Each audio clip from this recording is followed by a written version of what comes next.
நம்ம குழப்பத்துக்கு ஆட்பட்டுவிடக்கூடாது. தாயை மாத்திர முடியுமா, தந்தையை மாத்துறதுக்கு முடியுமா, தாய் மொழியை மாத்துறதுக்கு முடியுமா? பிறந்தன்னைக்கு முத்திரை குத்தி ஆயிற்று, இனிமே சிலதெல்லாம் அதில் மாற்றிக்கவே முடியாது. நான் தீயவனா இருந்தாவனா நல்லவனா மாறலாமே தவிர மற்ற எதுவும் எங்கிட்ட மாற முடியாது. இன்னவா தான் அப்பா, இன்னவர் தான் அம்மா, இன்னார் தான் தம்பி, இன்னார் தான் தங்கை, அதை மாற்ற முடியாது இல்லையோ.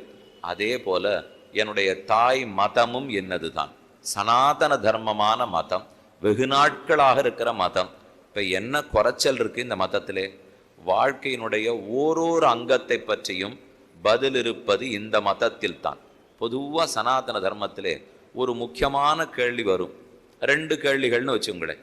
எதனால இந்த மதம் பெருக மாட்டேங்கிறது? நம்ம பிள்ளை பொண்ணுக்கே இப்போ ஆசை இல்லையே சுவாமி, அதனால தானே கஷ்டமாக இருக்குது, சொல்லியே புரிய வைக்க முடியல அப்படின்னு கேட்கலாம். என்ன குறை சொல்லுவா தெரியுமா? உங்களுக்குள்ள பிரிவினைகள் அதிகம். சைவம், வைணவம், சாக்தம், காணாபத்தியம், சௌரம், இது நிறைய இருக்கும் இல்லையா? இப்போ கணபதியை தொடரவா இருக்கா, திருமாலே முழுமுதற் கடவுள்னு சொல்றவா இருக்கா, சிவன் தான் கடவுள்னு சொல்றதா இருக்கா, முருகனே கடவுள்னு சொல்றவா இருக்கா, எத்தனையோ இருக்கே.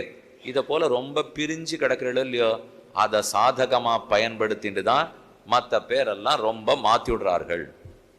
இப்படிங்கிறது முக்கியமான ஒரு புகார்னு வச்சுக்கோங்களேன்.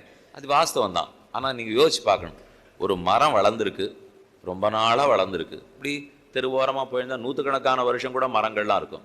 அதில் இப்போ தான் ஒரு மரத்தை வச்சு மெதுவாக இப்போ ஒரு 2 வருஷம் வளர்ந்துருக்குன்னு வச்சுங்க. அந்த மரத்தில் நிறையா கிளைகள் இருக்குமா, விழுது இருக்குமா, அது விழுந்து மறுபடியும் பல மரங்களாக முளைச்சிருக்குமா? ஒன்றுமே இருக்காது. அது இப்போ தானே 1.5 வருஷம் இருக்க வச்சுருக்குப்போ. அப்போ ஒரே ஒரு கிளை இருக்கும், பளிச்சுன்னு இருக்கும், புதுசாக இருக்கும், பழசே துளி கூட தெரியாது. அதை பார்த்துட்டு ஒருத்தர் சொன்னார், அதோ பாருங்க, ஒரு மரம் வெறும் கிளையாக இருக்குது, நிறைய ஒரே இலையாக இருக்குது, மூடின்னு இருக்குது, ஒன்றும் தெரியல, அதனுடைய வேர்லாம் எங்கே ஓடுறதுன்னே தெரியல, எங்கெங்கேயோ விழுதுகள்லாம் விழுந்திருக்கு, புரியவே இல்லை. அந்த மரம் மோசம். இந்த மரம் பற்றில தெளிவாக ஒரே ஒரு கிளை தான் இருக்குது, ஒரே இடத்துல தான் பூ பூத்துருக்கு, ஒரு இடத்துல தான் காய் காக்கிறது, இதை பார்த்தா எனக்கு தெளிவாக இருக்குது, அந்த மரத்தில் ஒரு தெளிவும் இல்லை இப்படின்னு ஒருத்தர் சொன்னால் இதை எப்படி நாம் எடுத்துக்கலாம்? இப்போ அந்த மரத்துக்கு நூற்றுக்கணக்கான வருஷம் ஆச்சு. அப்போ அது எத்தனை பேருக்கு நிழல் கொடுத்துருக்கும், எத்தனை தரம் பூத்திருக்கும், காய்ச்சிருக்கும், பழுத்திருக்கும், எத்தனை தரம் கொலை தள்ளி இருக்கும், மறுபடியும் விழுது வளர்ந்துருக்கும். ஒரு மாமாங்க என் தாத்தா தாத்தா தாத்தா காலத்துலேருந்து அது இருந்திருக்கும்.